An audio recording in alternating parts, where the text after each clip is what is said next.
we go. There we go. That's better. All right, everybody. So I'm here with Brent. This is the first time I talked to him on the phone once. We don't know each other. We met online. I like to reach out to people online and just Yeah. open the invitation to people who want to talk about God, about Jesus, how Jesus saved their lives, what they believe they have Jesus has in store for them. So I'll just give it over to Brent. Brent, go ahead. Tell me your story, man. Let me know what's going on from the beginning till whatever you think is going to happen in the future. Go for it. Yeah, I don't even know where to start, to be honest. I have Wherever. so much that I would love to share. Mhm. I like that we kind of share the same mission here of bringing people to Christ. Yeah. That's, been my mission for the last year or so since I was saved. And I wouldn't say I've had a hard life, a difficult life, but I've had an interesting life. And I have just decided to start coaching, relationship coaching, and it's Christ-centered relationship coaching. Wow. And so I started That's that a few cool. months ago. It's all based on kind of the same thing that you're doing. Like, let's just get our stories out there, tell people what we've been through, give them hope for what's on the other side, um, tell them about what we've been through. As coaches, the only thing that qualifies us is not a license or a certification or anything; it's experience. Yeah. And so anything that you've experienced that you got through and you came out on the other side positive for is what you're able to coach people through, right? And that's what I am trying to coach people through is similar things that I've been through. And we'll get into kind of all of the things, but um yeah, I'm just excited to be here and I appreciate you reaching out. Can I ask you Yeah. what it was that interested you or had you reach out to me? Well, I'm just, I'm open to anybody, to be honest with you. I want to, I really do like speaking with men a lot. I mean, not that I got anything against women, but I just see, I mean, I'm married, I got a daughter, right? But I just, for me, I understand that, God has given men the authority, right? And Yeah, we're wired driven, we're problem solvers, and when men are misguided and when men aren't serving their purpose, because every man has a purpose given to them by yeah, God, and only God can reveal it to us. But men are so easily distracted from that. They're pulled towards lust, towards material, towards addiction, whatever. So yeah, speaking with men and helping men share their stories, there might be somebody out there that hears your story who's on the fence, right? Who says, "Is there a God? Is Jesus the true God?" He hears your story, he goes, "Oh my God, that sounds like me."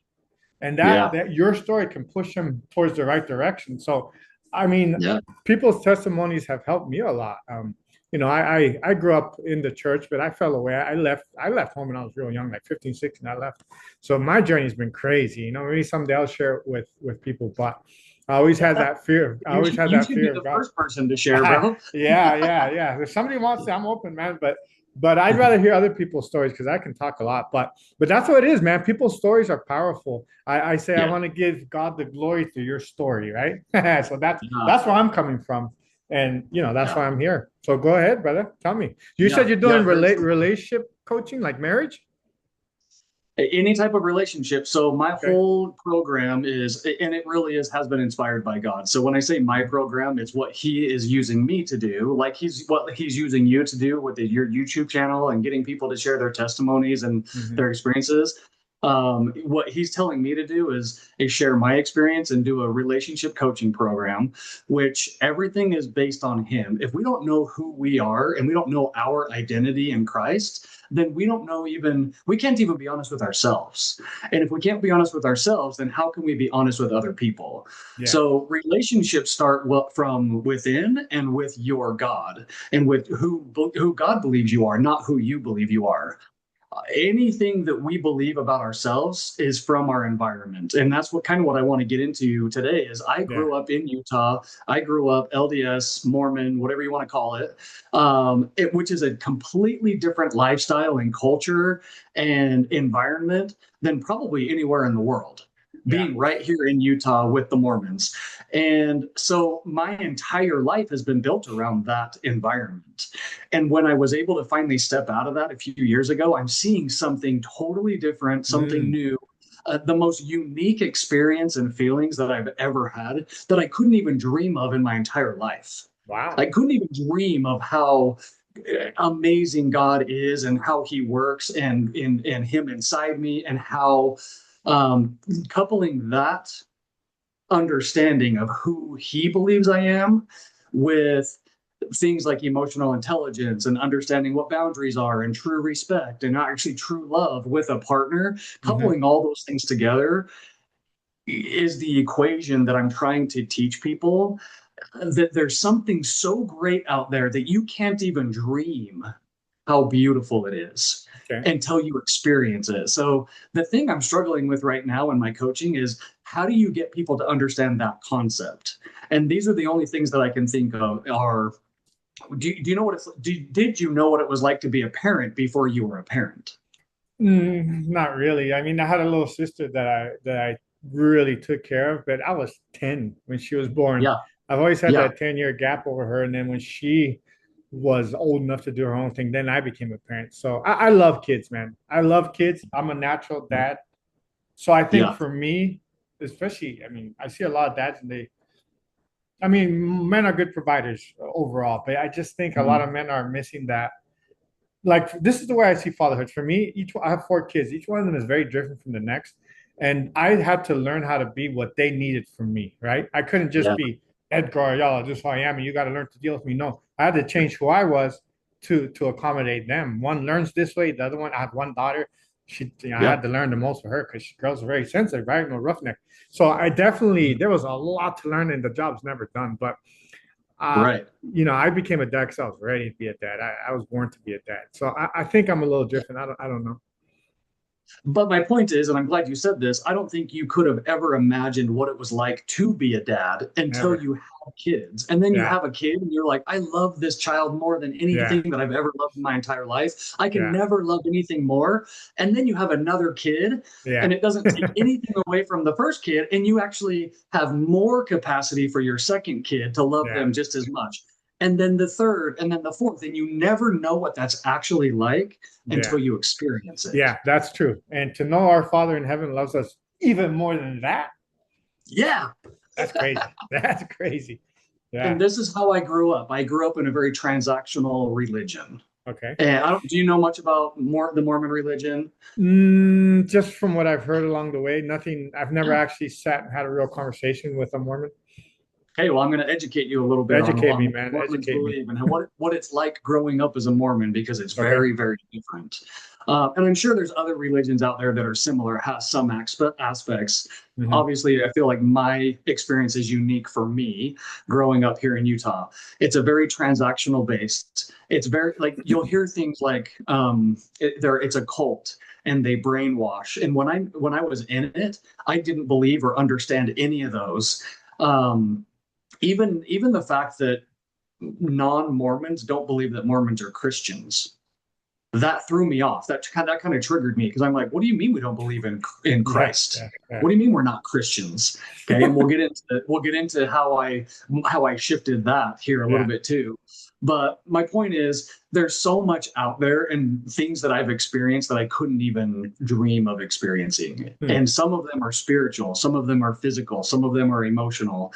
And how do you teach somebody to believe in something that they can't even think of, that they've never even dreamt of? That's what I'm trying to sell here, is something that's beyond anything that you've ever experienced. Hmm. And if you understand who God is and how powerful he is, that anything is possible in him, then you'll be on the right track for what I'm trying to say here.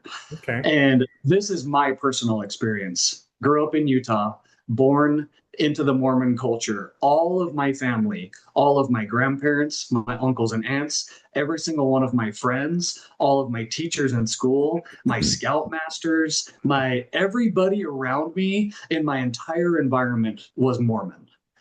And so we learn about God, we learn about Jesus Christ, we learn about Joseph Smith, we learn about modern day prophets, we learn about priesthood and authority and all the things that the Bible teaches, Hmm.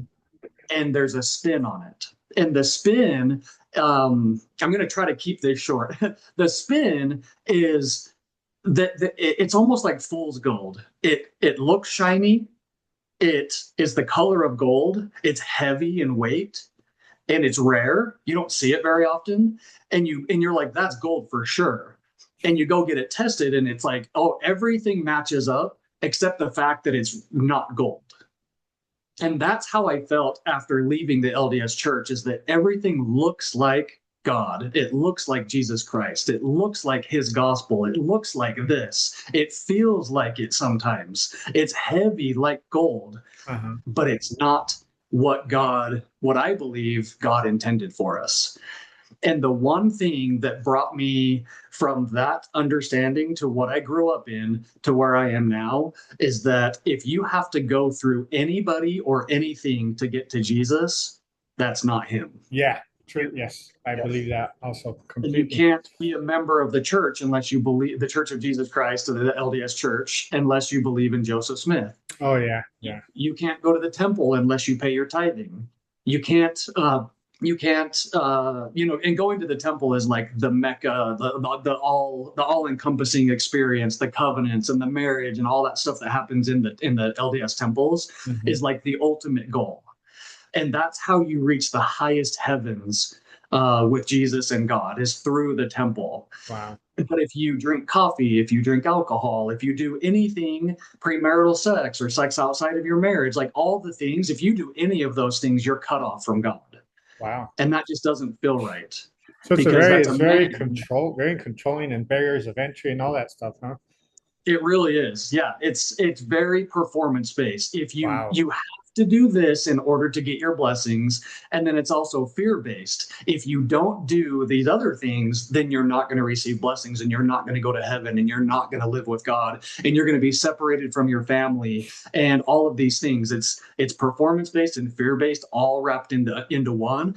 But there's logic and reason behind everything. I am the Mm. most logical, like, reasoning person, and it has to make sense in order for me to believe it. Yeah. And that's where it's so close to the right thing and the right feeling and the right steps and right everything. It's so close to that it actually logically makes sense, and there's an Yeah. answer for everything, which I loved having an answer for everything. Well, how do you get to heaven? I know exactly how to get to heaven, because the church taught me. I just do all these things and I'll get to Yeah. heaven.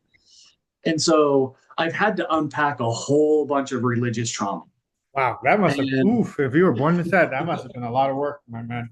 Wow. it took me a little while, and luckily I had a really good coach in my wife, and Okay. we'll get to that. But she's the one that helped me understand and unpack everything, and I had to go through a lot of processing and a lot of work to really truly understand what I had learned that was still good for me and that I should still use, versus what I learned that is a good concept, but executed poorly or taught to be executed poorly. And then Hmm. there's other things that are just completely weird, right? And completely off topic. Yeah. And so I had to go through a balance of all of those things to figure out what I really believed and what was really right for me and my family.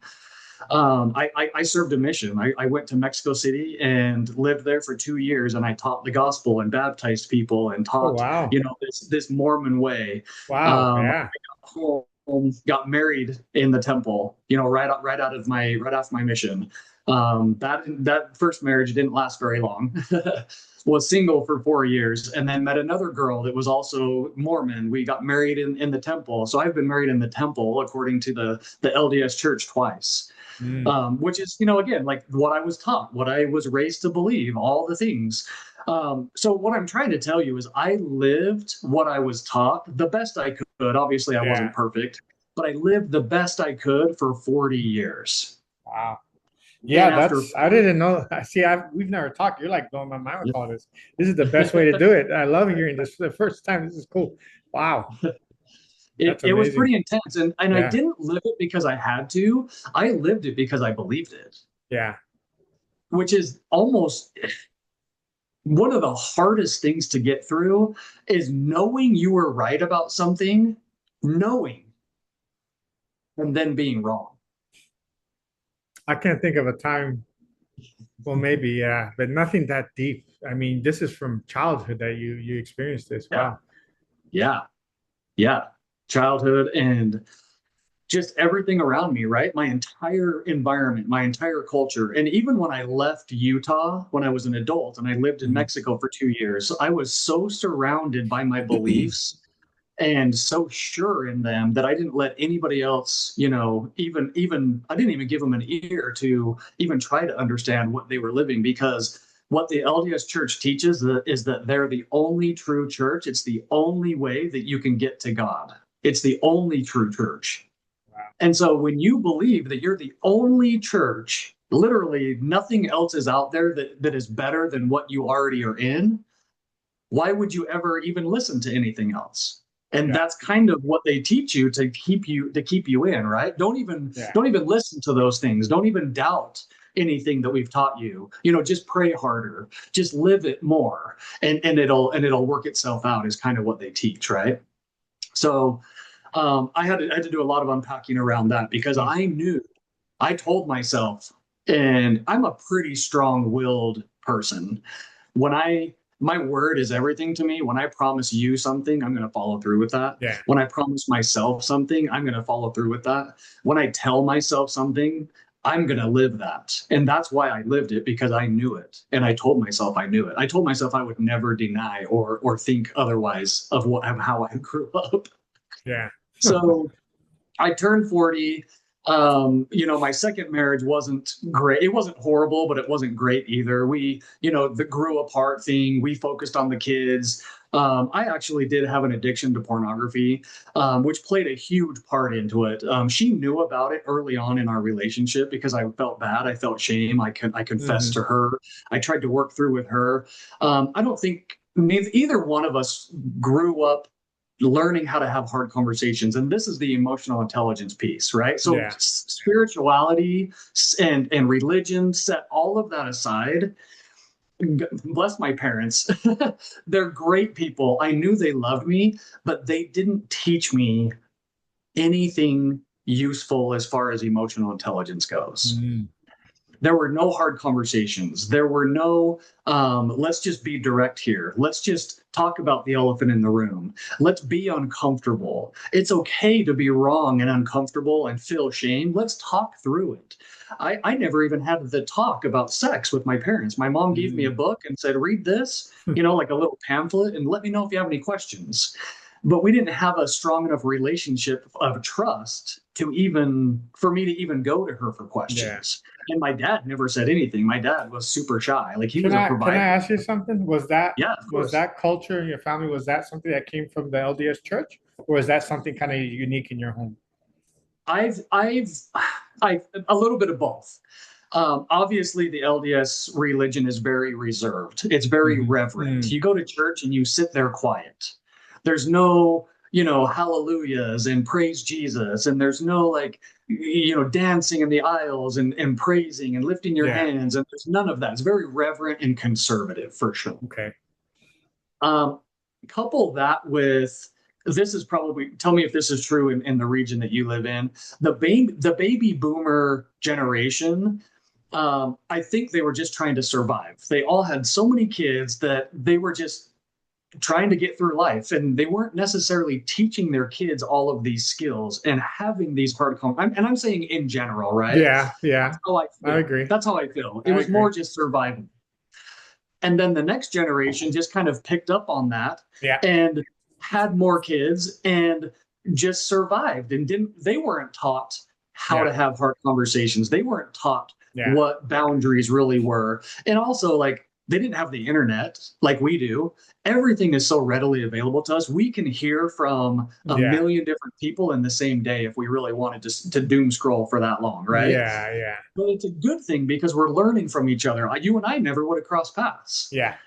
We never could have had this conversation 20, 30 years ago. So I Yeah. feel for my parents, right? They weren't taught anything to teach me. And so I Yeah. can't blame them. But I'm also like, damn, I wish I would have been taught something, because, Yeah. again, religion aside, spirituality aside, my two marriages broke down because I didn't know how to face hard situations. Oh, wow. Okay. I didn't know how to. I knew how to go to my wife and say, "Hey, I have a problem with masturbation and pornography." She didn't know how to deal with that. It Mm. was too scary for her. It was too hard. She swept it under the rug and just said, "Take care of it. I don't want to know." Wow. Okay. And Yeah. that's no matter what problem you have in a relationship. And I'm not blaming her for anything. I'm just saying she grew up the same way I did, Yeah. where we didn't know how to deal with it. We didn't know how to resolve even hard conversations. We didn't know how to resolve differences in marriage or in parenting styles. Hmm. Either she was right or I was right, and that was just how it went. And I didn't know any better to be like, you know what? When we're fighting, when you're right or I'm right, we both lose. Yeah. I had never even heard that concept. Yeah. So I think it's a little bit of both. Definitely growing up in Utah is a bubble for sure. It's Yeah. a little bit of culture, environment, but also the religious views. Okay. I think Yeah. just take that to a whole new level, Yeah. and that's why I feel like my situation is fairly unique because man, I grew up here. All these things. I've gone through what I've been through. I've been through two divorces. Going back to the performance-based religion, I Hmm. did everything that I thought I needed to do, and I still wasn't being blessed according to what the church promised me. Oh, if Yeah. you go to church and you pay your tithing and you go to the temple and you stay married and you put your time into your wife and your kids and all these things, then you're going to be blessed. Everything will be fine. Don't worry about it.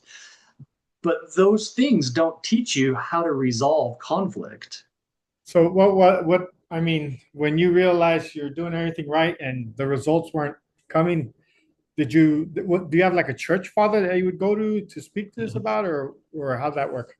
Yeah, so they call them bishops. So Okay. bishops are kind of our first line of defense. You go to Okay. you go to your local bishop, and they usually live in your neighborhood somewhere close, so they have easy access, right? Okay. And you can talk to them about anything. But they're men just like you and me. They feel like they're called of God to serve in that capacity, right? But there's no training involved. There's not a licensing, or they're not therapists. So they are really good, in my opinion, of dealing with the church responsibilities. They're kind of like the CEO of their neighborhood ward is what they call it.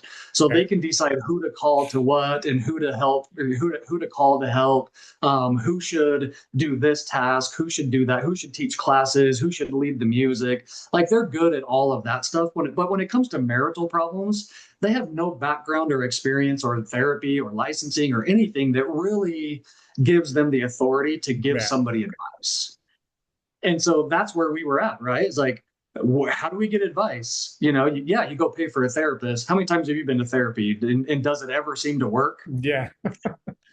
For me, it was super hit and miss. Yeah. And it depended on the situation. It depended on the therapist. It depended on the religion of the therapist. It Yeah. depended on the mind space that I was in, the mind space that my ex-wife was in. You know what I mean? So Yeah. I'm kind of trying to paint this picture that I felt like I was doing everything right, and I still felt like there was something missing. Okay. And then what was missing was a wife. So I felt empty already. And then I Yeah. also lost my wife, which I felt like was going to cause me to lose my kids. I thought I was going to be single and lonely and miserable forever. I actually got suicidal for about a week Oh, wow. going through this. I'm like, I'm 40 years old. I'm two times divorced. No one's going to want me. I'm old. I'm bald.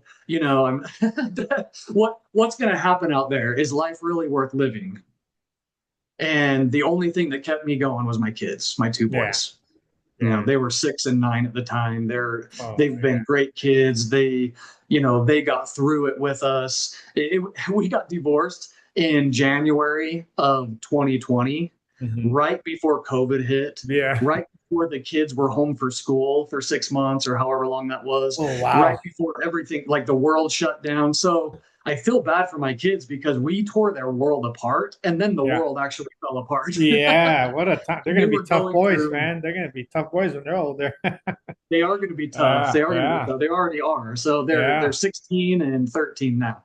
Oh, wow. So Okay. Oh, it's been jeez. uh it's been about Yeah. 7 years. Wow. Wow. Wow. Quick, huh? Yeah. Yeah. Time flies, right? Yeah. One's already old enough to So, drive. Woo. yeah. Yeah. He gets his license next week. He's excited Oh, about nice. it. So, anyways, a lot was happening all at the same time. But to kind of answer your question, I was Hmm. like, where do I go from here? And I know the definition of insanity. Hmm. You try to do the same thing over and over Over and and over. expect Yep. different results, then that's your fault. And that's You're a how I crazy felt like person. I Yeah. was. Yeah. Yeah. I was like, you know what? I've tried this twice. I'm not going to try a third time. The other part that's hard in the Mormon religion is you can't live together. There's no sexual relations. You can't do any of those things until you're married, Mhm. which makes it hard to all of a sudden you're married and you're having sex for the first time, you're moving in together for the first time and actually Yeah. living together. And most of us are having kids right away Wow. without That's a actually, lot. That's a lot. Quick. there's a Yeah. lot of changes and a lot of pressure to make it all work and figure it all out just under the banner of faith. And I know faith is strong. Yeah. Yes, don't get me wrong. I have a lot of faith, but when you're putting humans into all of those scenarios for the first time and just saying, just rely on faith, most people aren't going to make it through all of that. Yeah. It's too much, right? It's too much to learn how to live with somebody, Yeah. to learn how to love them, to learn, your love languages, your sexual languages, Yeah. your parenting styles, and you're doing it all within a year or two without ever Yeah. doing it before together. And you're now all of a sudden you're in and you're in it forever. Yeah. And it sounds like also that the culture, that LDS culture is, it's like, it sounds like you guys don't talk anything until you have to talk about it. So these type of comments, like I got three sons and a daughter. I teach them, look, when you meet a girl, my oldest one's 23. He's had two girlfriends. It hasn't worked out. Yeah. Dating culture is pretty bad. And I told him, well, you got to look at, see who raised them. You have to understand what your mission is in life, which you should get your mission from Christ, right? And when you understand what you're supposed to be in life, you know what's going to fit that. Okay, so if God's calling you to be a pastor, a street preacher, then everything has to fit that. If a woman Right. comes and says, "Well, you need to make time for me," then she doesn't fit that. And I was like, so when you understand what your mission is, you know who can help you on that mission because our mission is to Christ first, and everything else is second. So I teach my Yeah. kids, one thing I teach them, speaking about relationships, is like, look, if you want to get in shape, there's a formula. You work out, eat right, get your rest. If you want to Yeah. make money, get a good game plan, whatever. There's a formula, and if we all There is. follow it, we're gonna have success. When it comes to love and marriage, the formula is different for everybody. You know what I mean? So that's the most Yeah. dangerous thing to men and women, young men and young women, getting in the wrong relationship because a lot of Yeah. heartache can happen. Kids can be so. I get it, man. Yeah, yeah. And to do it all within a year, the things that you're supposed to do over 5 years, you're squeezing it into 1 year. That's crazy. So I feel for you, man. Yeah, it's very normal, especially when I was growing up, for somebody to meet someone, date, and be married within the first year. Wow, It's super fast. Everything is sped up. And it's that's almost like crazy. you're still in your honeymoon period. Everything's still going great. Now you're planning a wedding and Yeah, now you can't back out now. And then you jump into it and then you see these problems that you would have found out if you would have just moved in together. yeah. Or you would have just dated for longer. Or Mhm. you would have, this is probably the extreme, but when I met my current wife, she had these hard conversations with me up front, which is what I wish I would have learned, and which is what I'm teaching my kids now. Right? She said, "I have no idea what it's like to wake up next to you every day. I have no idea what it's like to work in the same house as you because we both work from home full time. I have no idea what it's like if you were to lose your job, or heaven forbid, lose a child." She's actually lost two children in her life. Wow. And Okay. so she's like, "I don't know what you are like under pressure. I don't know what you're like when you're annoyed. I don't know what you're like when you come home from work, after a She's long she's day." very wise. She's very She's wise. very, very Yeah. wise. She's like, "I don't know. Do you want me to parent your children? Are you expecting me to do the laundry? Are you expecting me to clean the house? Like, she had all of these questions. It was almost like she had a list of them, right? What are your Perfect. expectations around everything? And we were able to actually have those conversations. And then I said, you know what? Why don't you move in and let's figure it out, right? Like, I don't know the answers to some of these things. I've never lost a child. I don't know what that's going to be Yeah, like if yeah, that yeah, happens. I pray it never does. yeah. I don't know what it's like to go through some of these things, right? And so, why don't you move in? Don't sell your house, put it up for rent, or her kids were actually living there at the time. I said, just Mhm. let them stay there. If it doesn't work out, then you can always move back home and we'll figure it out, right? That was a solution to a problem versus just move in and we'll figure it out. And we're going to be married and we love each other and love conquers all. And that's all we need. There's a huge stark contrast between those two approaches. Yeah. And I wish I would have taken that other approach with one of my first two marriages, but just was never kind of taught that. Um, so I'm kind of telling all of this because Hmm. the other thing with LDS Church, we go to church every week. It's an every Sunday thing. Like you very rarely miss, and if you miss, you have a good reason. Either you're on vacation, or you can't go, or you have to travel Yeah. for work or something like that. But you're supposed to plan your life around being able to go to church every Sunday. So I'm trying to paint this picture of a devout Christian, Mormon, going to church every week, doing everything that I was supposed to, paying my tithing, going to the temple, making all the covenants, doing all the things that they told me to do. And then I end up divorced for a second time. Yeah. And I decided to stop going to church. I decided to stop paying tithing. I decided to stop doing all of the things that the Mormon church taught me to do. And when I did that, I also stopped praying. I basically lost my entire identity. And I started saying things to myself like, I still believe in God. I still believe he's all powerful. I still believe in Jesus Christ. I still believe he's my savior. Like I still knew those things. But my experience with prayer was I pray for things that I feel like are sincere. They're for God's glory. They're for my family. I feel like they're in alignment with what God would want for me, but I'm not being given those blessings. So, but I'm also receiving blessings that I didn't pray for. So, do I actually need to pray for things in order to get blessings, or is God just going to give me what He knows that I deserve and what I need, right? And then I've also not prayed for things and gotten them. And so in my mind, because I lost my identity and because I stopped believing in the thing that was leading me to God, I lost my path to God. Yeah. Because I was thinking that I had to go through a church, I had to go through a religion, I had to go through a system in order to get there. And so while I'm going through all of this and I'm not praying and I'm kind of losing myself spiritually, I'm not reading every morning, I'm not doing anything that I used to do because I'm kind of like, I'm going to test this. I'm going to Yeah. test out this theory of, was it a religious thing? Is this a spiritual thing?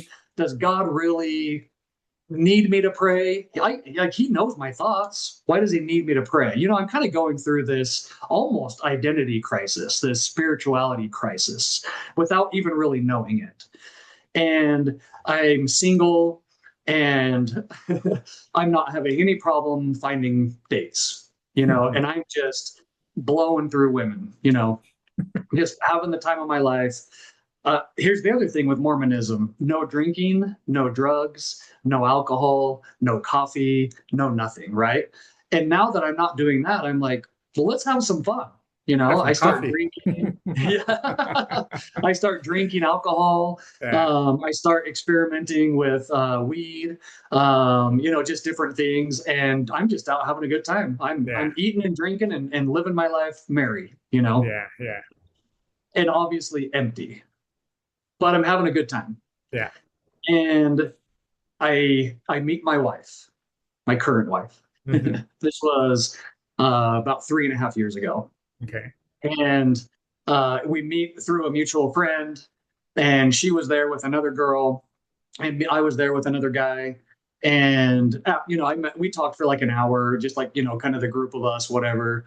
She had, I tease her to this day. She has a fuck off sign on her forehead. Just I'm not interested. I don't date anyone. You know, I'm going through my own thing. Fuck Yeah. off. Don't Yeah. even try to approach me, bro. Yeah. But I'm gonna be nice. She actually already knew who I was because I dated one of her friends. Oh, you were legendary already, huh?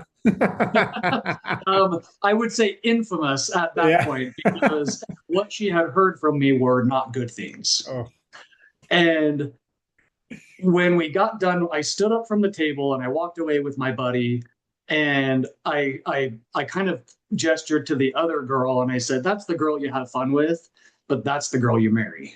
And I pointed at my wife. And, um, we hung out a few times after that, over the next few weeks.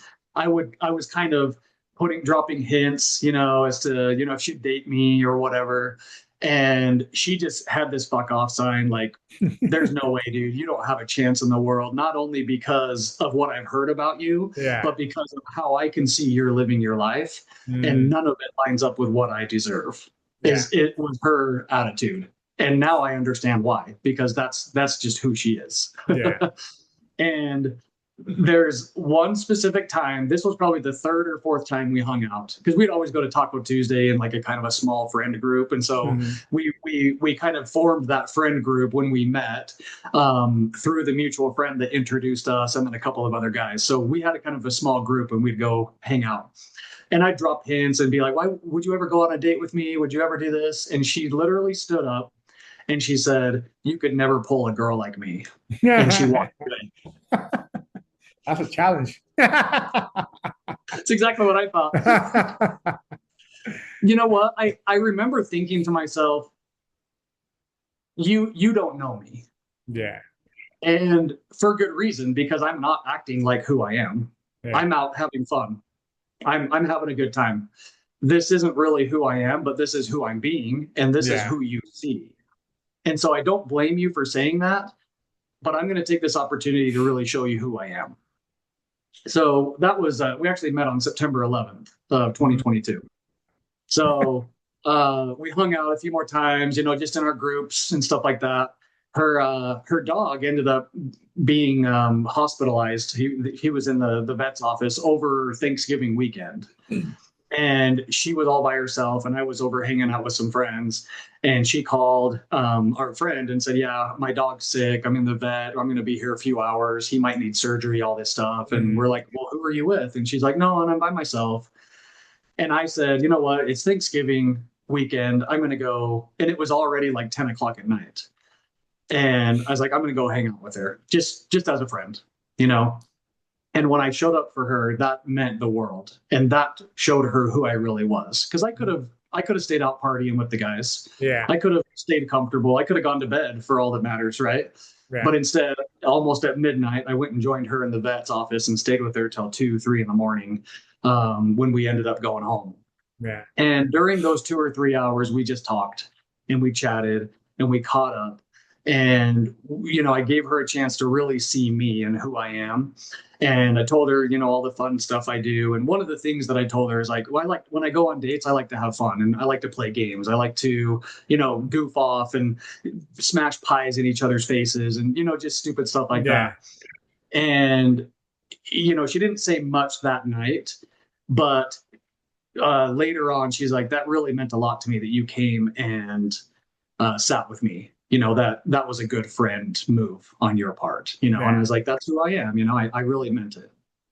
And then we would go out, and I was with my friends, and I'd invite her to come out and have drinks with us and stuff. And she's like, "Nope, it's Friday night. I'm at home watching a movie, eating cheese enchiladas in my jammies." And I said, "Why are you so boring?"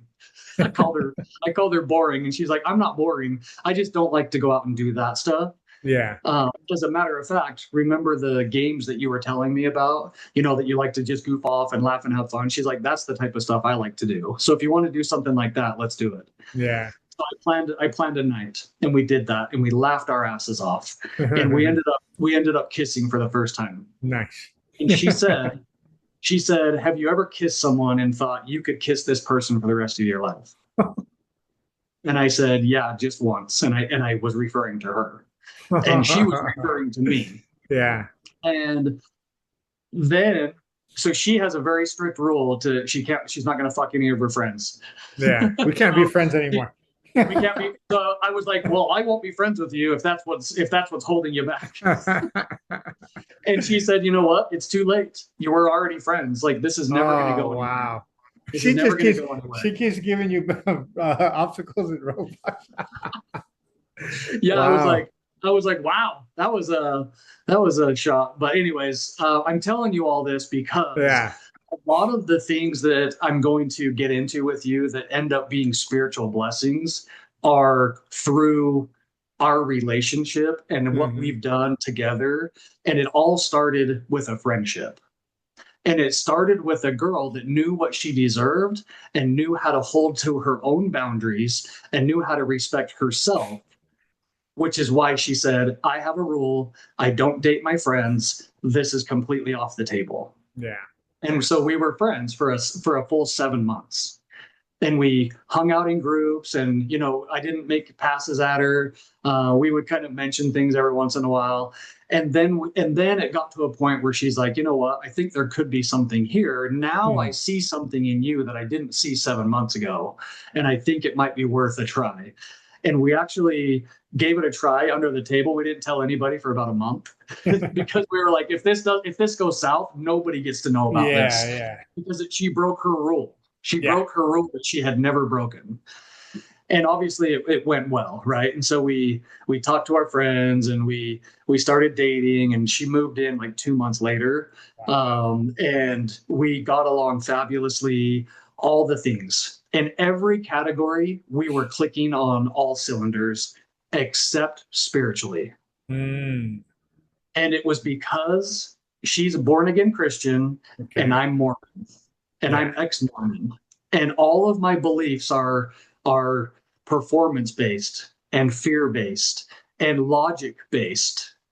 And she's trying to get me to understand her point of view. And it was, for me, it was so frustrating because I would say, why do you believe in the Trinity, or how do you believe the Trinity is? Because Yeah. Mormons believe the Trinity very differently.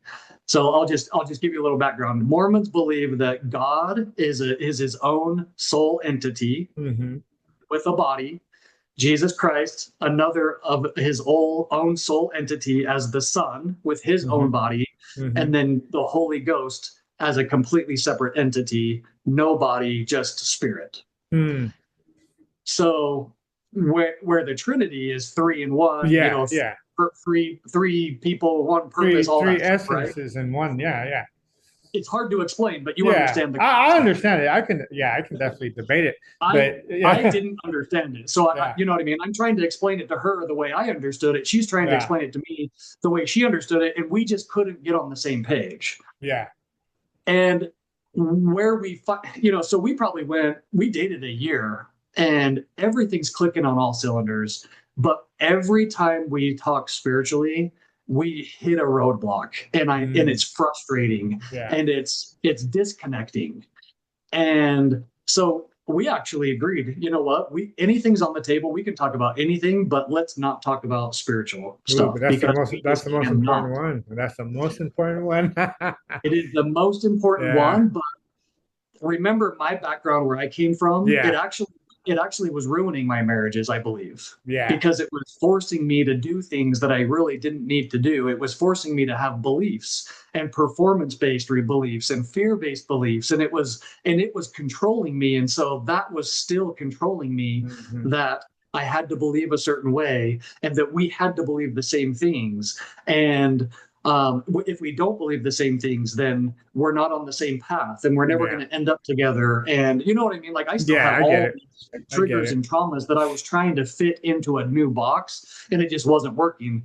And again, religion and spirituality aside, everything else was working for us. And that wasn't the case in my marriages. Yeah. In my marriages, nothing was working. We didn't click sexually. We didn't click as parents. We didn't really understand how to really fall in love with each other. We just were together because we were married. Yeah. And so for me, that was actually good enough. But to have everything else except for the spirituality stuff, I was good with that because everything else was so good. Yeah. And it Yeah. was so good. I'm actually going to tell you some experiences because it plays into what happens later. Our connection is so good, we start feeling each other, uh, like physically, and hearing each other speak when we're not speaking. Mm. It's the hardest thing to explain, and it's one of those things that I kind of started this conversation with: is how do you get somebody to understand something that they've never experienced? Yeah. And this is one of those things. Um, our both of our love languages are physical touch and quality time. Hmm. And so a lot of times when we just want to connect, I'll put her on this massage table and I'll, give her a back massage. And I bought some hot stones and I give her like a hot stone massage. And it's just my way of showing her how much I love her, right? Just the Yeah. physical touch, the pampering, the taking care of her and stuff. So one night I'm putting the hot stones on her back, just up and down her back, moving them up and down, and my back starts getting on fire. Really? That's great. And I pull them off her back, Uh-huh. and mine starts to cool down. Oh, wow. And I put them back on her back, and mine starts to heat up. And I'm just kind of giving you like Yeah, snippets of yeah. scenarios to get you to understand like some of the phenomenal things that we've been through and that we've Uh-huh. experienced, because it's going to play into what happens next. Okay. Um, One time she was laying face up on the massage table and I was whispering in her ear and I could hear myself like kind of like I was her and I was talking to myself. I could hear myself from like back here, Hmm. like I was whispering into my own ear. And we're trying to figure out what's going on because she can feel the connection and she can hear Yeah. like the difference in my voice and different things. Hundreds of things are happening, like hundreds of little things like that are going on between us, and we're trying to figure out what. Yeah. And it's almost, I'm not really like a Star Wars geek, but it was almost like the Jedi that was, kind of controlling the Yeah. movement of something or controlling the mind of somebody. It honestly felt something like that. And to this day, I don't know how and I don't know why. That's you But got to investigate that. That's very interesting. I Yeah. promise you, I've done the investigation. I've Yeah. searched high Nothing. and low, and I can't figure out any. The closest thing that comes to it is a twin flame. Have you heard of a twin flame Uh, connection? Tell me, what is that? Yeah, Is it like so it's very kindred spirits similar. kind of? Um, yes, kind of.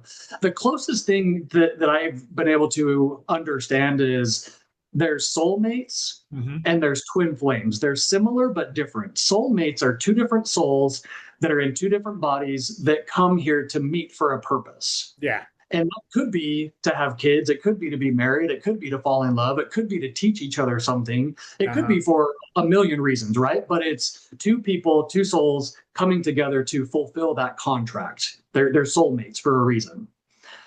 A twin flame is a little bit different. A twin flame is the same soul that is separated into two bodies.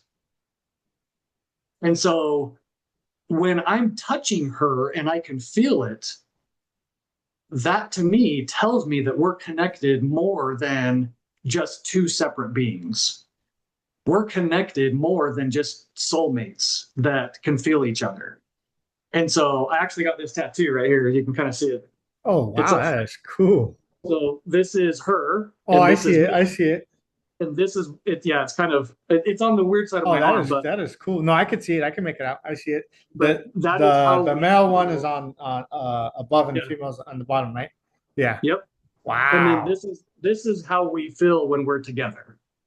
Like I we gotta. literally I feel want like to the same soul. investigate that. My wife loves researching. I'm gonna put her on the case. We're gonna Yeah, dig into this more. That's very interesting. I would Twin love to flame. figure it out. And Yeah. I've looked on Reddit, I've looked on Google, I've looked everywhere to see if other people are experiencing what we are experiencing, Yeah. and the answer is some of it, but not all of it. Wow.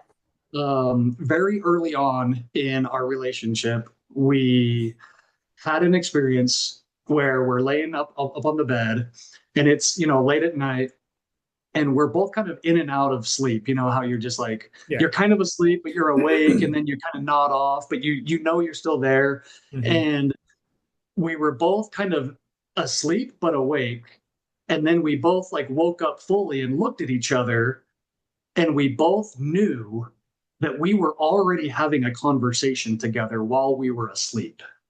Oh, wow. And we looked at each other and just said, what was that? Were we like we knew at that point it was like waking up from a dream, but knowing you weren't asleep. And we both knew it. And we both were like, that is the weirdest thing that has ever happened. I know that we were just having a conversation and then we woke up and now we're having this conversation. And she felt the same way. And so we're like, let's see if we can do it again. Let's go back to sleep. And I laid back and I put my forehead on her forehead, and we touched foreheads, and we did the same thing. We had a full on experience. We dream shared an experience This together, is that is really cool. Wow. right? That is amazing. I need to learn more about this. This is well, wow. It's You pretty gotta wild. yeah. It actually freaked us out. We were trying to figure out what was going on. And you guys have been married 3 years, you said. Yeah, So you guys yeah. still got a whole bunch of experiences to go through So together. Wow. this started within the first 6 months of us dating. All of this experience that I'm telling you about was about 6 months in. Okay. No, So about three not 6 months of knowing each other, 6 months into dating, right? into dating, correct? Okay, okay, Yes. Yeah. So we knew each other for 7 months, and then from 6 months from starting to date, we started okay. experiencing stuff like this within the 6 months. Yeah. So we have another night where we're kind of trying to replicate this experience, whether it's dream sharing or telepathy or whatever it is that whatever you want to call it. We were actually trying to do it again, and we did, and it went on for hours. And she has two dogs, and so if we go for like 2 hours, we got to come down and let the dogs out, and feed them, and all that. We need to make sure we take care of the dogs so they don't pee in the house and stuff, Yeah. right? So we spend another night. We're like, hey, we're going to try to do this again, and we do it, and it's happening even more intently and more real than the last time. Like we both know something is going on, and so we break and we come downstairs to let the dogs out, and I come down the stairs and I turn right and go into the bathroom, and she comes down the stairs and turns left and goes into the kitchen. And it's not a huge house, but it's far enough away where you can't really communicate. And in my head I said, I wonder how far apart from each other we can be and still hear each other.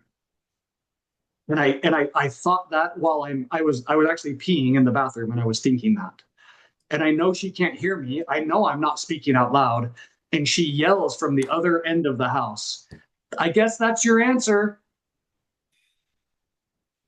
And I finish peeing and I flush the toilet and I look out and I'm like, the answer to what? And she goes, the answer to your question about how far apart we can be without, and still hear each other. And I literally fell against the wall in full body chills and said, did you hear me when I asked in my head how? She's like, yeah, that's why I answered you. Wow. And we're like, what is going on here? So I could go on. I could go on for hours. We've Yeah. had experience after experience after experience of things that we cannot explain. Fast forward probably another year, and we start having spiritual conversations. We actually went and met with one of her pastors, and going in, I thought the purpose of meeting with the pastor was for, because my wife, she has a hard time explaining what she believes. Like she knows what she believes, but she has a hard time Mhm. explaining it. And for me, coming from a church that's so logical that everything makes sense, Yeah. I'm like, let's go talk to somebody that can explain to me why you believe that. Because just saying that that's what you believe doesn't help me understand, right? And so my thought was, we're going to go to talk to a pastor that can explain to me why she believes what she believes, and I'm going to explain why I believe what I believe, and her and I are going to meet somewhere in the middle. Yeah. So we go do this, and after the conversation, I'm like, okay, that makes sense. Now where are you going to budge, and where am I going to budge? And she's like, oh, I'm not budging. Hmm. And I'm like, so this whole thing was for me to come all the way to you, and in you not to come to me at all. And she's like, well, yeah, because I believe in this, Yeah. and it kind of caused another fight. And I was like, you know what? I give up. I give Yeah. up. Let's not talk about this anymore, because we just can't seem to get on the same page. Even when we try, like I thought you were going to try to meet me in the middle, not just make me go all the way to where you are. And she's like, sorry, that's just how I feel. And I don't feel like I'm going to budge, but I hope that you can understand that and where I'm coming from, Right. and maybe meet me here someday. And I'm like, well, we'll see, but it's going to be really hard because I thought we were going to meet somewhere in the middle. Yeah. And it was kind of a prideful thing for me. Like why should I do all the changing, to meet Yeah. you where you're at? Shouldn't you do some change? It's kind of the age old question. Like, Yeah. you, why do I have to do all the changing and you're already perfect? I Yeah. think a Yeah. lot of Yeah. marriages go through that around different topics Yeah. anyways. And so I kind of was triggered by that. And I'm like, you know what? Let's just not do this. So we continue to have these experiences. We go on a cruise. Mind you, I've been completely upfront, what's the word? Transparent in Hmm. everything that I've been and done and lived through my entire life, including my addiction to pornography. And she came from a marriage where that was a big issue. Hmm. And she's also, her entire life has been very spiritually attuned to spirits and demons, Oh. where she's had experiences where she's been laying in bed and she's been grabbed by the throat and thrown across the room by a Oh, spirit. wow. Wow. Like, Yeah. she's very, very in tune with that type of stuff. And she's learned how to, cast them out and pray the blood of Jesus over her home and different things like that. So she hasn't had those experiences in a while, but she said, and she knew, every time somebody in my home has brought pornography into the home, I start having nightmares. So she says, I know if you will do it or not. I will know. Wow. And I came from a 24-year life where I could hide it anytime I wanted. Hmm. My wife, even though she knew about it, she could never catch me in it. And I was that good. I was Yeah. hiding it. I was discreet. I was whatever, right? And so I'm like, in my mind, I'm like, I understand where you're coming from, but I, this is an addiction. I'm going to do my best, but I can't promise you that I'm never going to, mess up. Yeah. And she says, well, I will know, and this is a deal breaker for me. Like, literally, like, this is as bad as cheating on me. If you do this, I will pack my shit, no questions asked, and I Wow. will be gone. So I told you from the beginning, she's a boundary setter, and she will hold Yeah. herself and hold anybody in her world to her boundaries because that's who she is. Hmm. And boundaries are for yourself. And she knew what her Yeah. own boundaries were. She couldn't care less what you do with your life, but you can't have her cross her boundary, and she will never allow that. Yeah. And I knew that about her. And so I'm like, I'm struggling with this, right? I'm like, I still have this addiction. I know I can hide it from her. And one day I had the thought to do it. And I went into the bathroom to do it. And then I stopped myself. I was like, nope. And she immediately came upstairs and she's like, what's going on? Wow. And at the time I said nothing. I'm like, nothing, because I stopped. She's like, okay, I just had a weird feeling. So I was just making sure everything's good. And I'm like, oh no, everything's good, because I stopped. Right. And so in my mind, because I didn't follow through with it, nothing, there was no big deal. Right. Yeah. Which really wasn't. Yeah. But I also didn't tell her the truth. I didn't tell her that I had the thought, or I had the temptation, and that I Hmm. almost did. So I didn't tell her that part, because I at the time I was like, I'm not lying to you because nothing happened. So there's nothing going on. But she knew something was up, right? So about a year later, we're on a cruise ship. We go to dinner. We're having the time of our lives. We're laughing. We're doing all this stuff. So we're still having these like physical interactions and these physical connections and weird things going, like, happening between us. Telepathy, like, I'll start a sentence and almost say something, but change the way I was going to say it, and I'll say something else. And she'll say, "How come you didn't say what you were going to say?" Like, we're that connected sometimes. Yeah. Yeah. So we're sitting at dinner and we're goofing off. And sometimes I want to challenge myself. I'm like, I know at this point, I know that the power that I'm using, or that I have to have these experiences with her, is not my own power. Like, I'm giving credit to God. Yeah. Because I kind of, I skipped a little bit, but I started praying. Her and I started reading books together, and I'm trying to understand where she's coming from. So I'm starting to bring the spiritual aspect back into my life and into our relationship, but it wasn't fully there yet at all.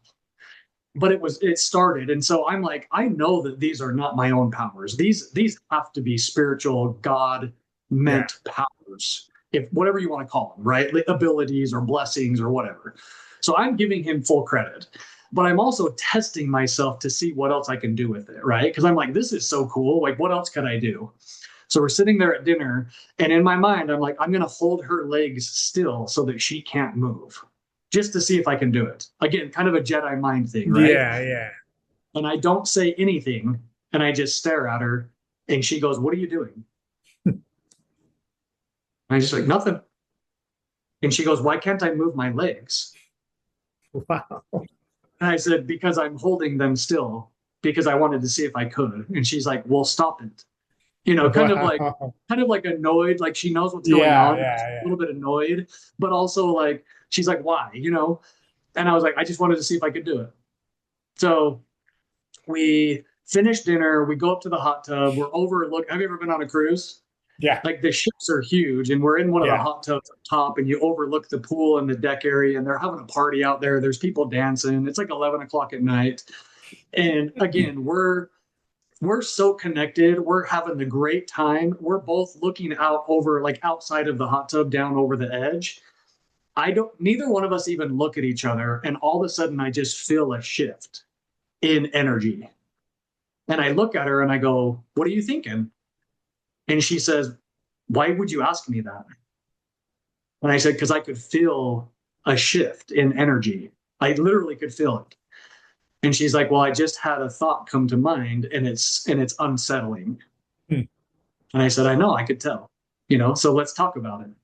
She's like, "It's probably not the right time. I don't want to bring this up." Yeah. And remember, I grew up not having hard conversations. Yeah. I grew up sweeping things under the rug. And so this would have been a perfect scenario for me to be like, "Okay, all right, let's Yeah. go back to having a good time." Right.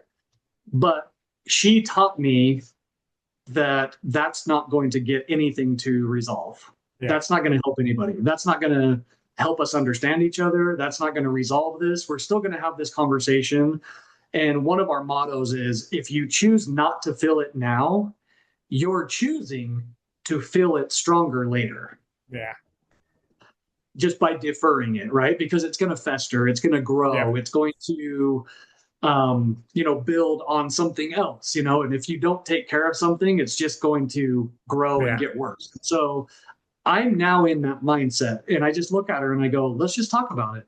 It's not going to go away." And she says, "Remember that day where I came upstairs and I asked you what was going on, and you said no, nothing happened. Did you lie to me?" And I said, "No, I didn't lie to you." Because that was also one of the things I had told her. I said, "I will never lie to you. I will Yeah. never lie to you." And I said, "I don't think I lied to you, but I also didn't tell you the full story. Yeah. And this is the full story." And I did start, and I did think about it, and I did want to, and I stopped myself. And then you came up. And because I stopped myself, I felt like I wasn't lying to you when I said nothing Yeah. was going on. And she understood that. And she's like, "Okay, but next time just tell me, everything up front so that I don't have to wonder." And Yeah. I said, "That's totally fair. I apologize. I'm going to learn from that. I promise you that will not happen again." And she says, "The other thing is, can you promise me that you will never look at pornography again?" And I said, "I promise you I will do everything in my power not to. Yeah. But I also know I'm human, and I've tried this for 24 years, and I've prayed about it, and I've gone to therapy, and I've gone to counseling, and I've done all the marriage things, and I promise you I've tried, and I always mess up, but then I always get back." Yeah. And she said, "That's not good enough for me." And I was like, "I don't know what to do here, Yeah. because I know that this is an addiction. I know I'm human, and I can't, and because I don't lie to you, and because I will never lie to you, I cannot promise you right now that it will never happen, because I can't promise you that." Yeah. And she said, that's not going to work for me. And she actually This was like the second to last day of our cruise. The last day of our cruise, it rained. We were in a bad mood. We were disconnected. Yeah. She was planning how to get out. Like she was Wow. planning, I'm going to pack my stuff when I get home because I deserve better. I deserve a man that can promise me something that I need. Yeah. Because not only is she completely against it for spiritual reasons, but she's completely against it for marital reasons as well, because that it is emotional cheating, and I Yeah. know that it's it, and For I sure.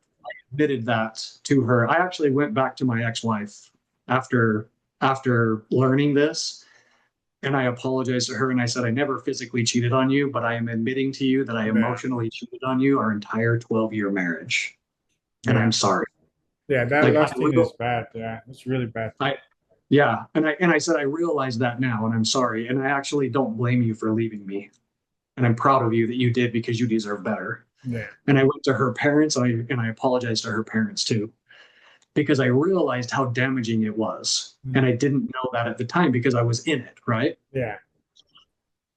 So we come home from our cruise. We're both just we're devastated because we're like a year and a half in at this point. Everything has been great. There's a couple of things here and there, and this was one of them, right? And I'm still not really praying like I should at that point, but I'm starting to. Hmm. And like I said, we were reading books and I was trying to understand. And I'm laying in the bathtub upstairs and the sun shining through the window. And I look at the light and I just said, God, I can't do this without you. Yeah.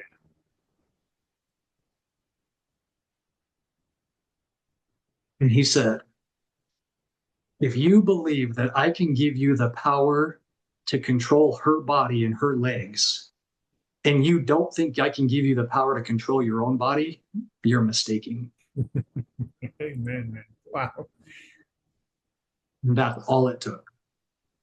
And I haven't had a single day, not a single urge, not even a thought, a want, a tempt like a temptation, yes, because I've thought about it, but never an urge to follow through once.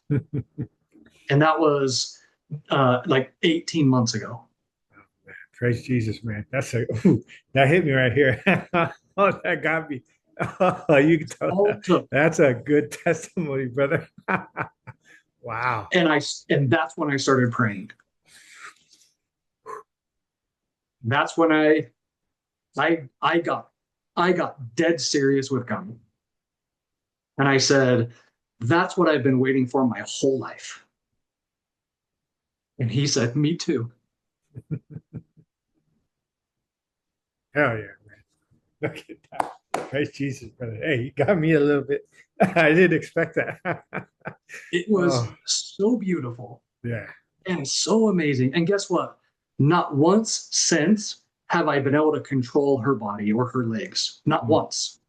It happened for that short period of time just so that he could say, Yeah. this is how powerful I am.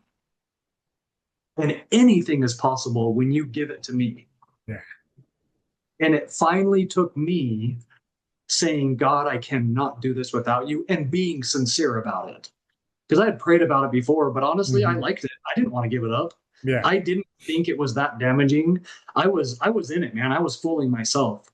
And I really didn't want to give it up until I did, and he took it like that. He gave you a reason to really want to.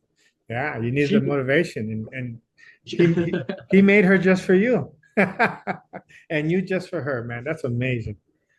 100%. We talk about that all the time. Yeah. How could two people on completely opposite ends of the spectrum end up together? Because she is a no pornography at all whatsoever Hmm. type person, and I had a 24-year addiction. Yeah. How did those two people end up together? She was the cure for you, man. No, God's she wasn't. plan. Well, No, he she what? wasn't. Well, God was. The God made her for you. You know what I mean? She was the catalyst for sure. Imagine how God created the world from the beginning and all the millions of people in it, and each one He's like, you're going to serve this purpose, that purpose, and somehow we all come together and you know what I mean? Gosh, what a brilliant, beautiful plan, man. when you experience something like that, you know what you just said is Yeah. 100% true. There Yeah. is no Yeah. coincidence in anything. I know that I was supposed to have my two kids with my ex-wife. I know Yeah. that, Yeah. Of course. and that's the difference between a soulmate. I was a soulmate with her to have my two children, Yeah. and I'm a twin flame with Rain. There's a Yeah. difference. Her and I are meant to be together forever, Yeah. but we weren't meant to have kids together for some reason. They'd be too perfect or something. I don't know. Wow, man. That is, oh, that's a hell of a testimony, brother. So You're that's you're the you're good at telling your story, man. I love it. Do you, I mean, that's some kind of skill you got there because you had me locked in and you just hit me in the heart with that. That so that's the beginning of my story. oh, you got more? I So got what? another Okay. two. I got another 2 or 3 hours. I Oh man, promise I you. wish I wish you wanna do a part two? I want to do a part two. Yeah, whenever you're ready, because Yeah. I know it's Memorial Day. Happy Memorial Day, by the way. Yeah. Happy Memorial Day, bro. Man, I know it's been hard to get together. I'm super busy. You're busy. I know. Yeah, let's cut it here. Okay. Gosh, man. I mean, we'll That try to yeah figure it out for part yeah. two and Let's three. see if we can do Friday. I And want to hear, I mean, the rest of your testimony, obviously, the work you're doing, maybe I can share information with you. Maybe we can, because for me, yeah, I'm my main, anybody who meets me, especially a lot of young guys, God brings a lot of young guys to me because I love talking about marriage. I'm all about marriage, family. We need more good. God-fearing Christians having babies and Me being too. married and having that discipline and putting God first. We need that, and it's lacking in this country. Your story, my story, we're both. I'm 46 now, Yeah, so we both got the grace, so we have wisdom to share. We have to share it. exactly. We can't keep our testimonies quiet. We have to share our stories with the world because what you just shared, man, I know there's a lot of guys out there struggling with lust. I know most Yeah, guys I talk to are, fortunately it's never happened with me. good. But I know Um, what it's like. I got three sons and I caught one of them, and I'm like, mhm. hey, and I had to talk with them of how damaging it is. So, Yep. man, Yep. I'm glad we talked, brother. This was a beautiful, beautiful testimony. You got more, huh? You got more for me? Oh, I got so much more, man. I've I have near Right death on. experiences. What? I had an Wow. experience where I saw God and Satan wrestling for my soul. Oh my gosh, you have to say that for me. You got to save that for the next one, brother. That's amazing. Yeah, we were meant to talk, man. We were meant to talk Yeah. for sure. Gosh, I have a story to share, and if it helps just one person, that's all that yeah, matters. yeah. Your story right now is in my heart. I'm gonna share it with whoever I can. If Yeah, I my appreciate that. channel can't touch everybody, but I meet people all the time. God brings young men to me all the time, and for some reason they open up. I've met a guy, and an hour later he's crying, telling me about whatever's going on, and I'm hugging him, Yeah. crying with him. So I don't know why God's put this on me, but I'm gonna Keep do what I going, can brother. with it, man. So yeah, Keep brother. going. This is Hey, a man. beautiful experience, a crazy Yeah, platform. I love it. yeah, Keep yeah. doing your thing. I will. I'll send guys your way if you want, because I Yes. kind of have the same thing where people are reaching out, and Yeah. this is free. It's Yep. easy. Yep. Part of the story is our nephew came to live with us, Uh-huh. and within 3 days accepted Jesus, Praise and Jesus, he man. was saved in 3 days. And he about committed suicide, and Wow. he heard God say, "Call rain." And he called my Amazing. wife, and he was sitting there with a gun, and he called my wife, and my wife was sitting on the porch praying for somebody to help that day. Okay. And he called, and he Wow. moved in with us, and he got saved. And now he's one of those young men that are out saving other people, and he got Yeah. baptized, and he's preaching. You know what I mean? Like, I Yeah. have I have another, 10 stories for you along Yeah. that same lines of just crazy things that have happened to me and for me. I lost my job 6 months ago, and Mm. I've never been happier. And I started working like 3 weeks ago, three Uh-huh. weeks ago, but for 6 months I didn't have a job, and it was the best 6 months of my life. How does that Wow. even happen? That's amazing. That's another good story. Well, cool, God, man. man, Yeah, of course. God has All been glory to so God, great, bro. and I would All love to glory to finish God. this up Yeah. another time. So Let's just do let me it. know Let's when do you're it. available. Yeah, man. Next Friday. Hopefully I can get home on time next Friday. It's You're a just busy man, dude. You're I'm driving all busy, over the man. place. I'm busy. I'm all over the place, and then I'm teaching a grappling class on the weekend with the kids and stuff. So there's Okay. my youngest is in a Taekwondo, Christian Taekwondo studio. It's Christian first, That's so Taekwondo cool. second. And Yeah, that's cool. you like I told you, I love working with kids, and the master invited me because I used to fight. He invited me to teach the kids grappling. I'm like, I'll do it for free. He was offering money. I was like, I'm not gonna take a penny from you, man. I'm Oh here to man, you're teach so these cool, kids. man. And so I mean, that's opened up for me. So God's using me, man. And kind of like what you said, I was working on a bunch of different things. I let them all go. I said, I got to stop because it's taking my time away that I should be giving to God. And as soon as I released all those things, God's just been putting things in front of me. And I've been having these dreams and all these things. It's a lot, man. It's a lot. Dude, I But love I'm it. happy, and I love you, man. Love you too. I'm here for you, man. You're my brother now. Even before we spoke, you were my brother. But I love you. I truly do, man. That's something Yeah. God has taught me is how to love people more. And I can Thank you. honestly say I love you, man. And I'm here for Love you. you too. And we'll plan another one and let's do it, man. Sounds good? Good. All right. I'm excited. Cool, brother. All right, man. Okay. Thanks Let's again. be I'll in touch. contact you soon. Love you, man. Thanks, dude. Bye-bye. Bye. Bye. Love you too.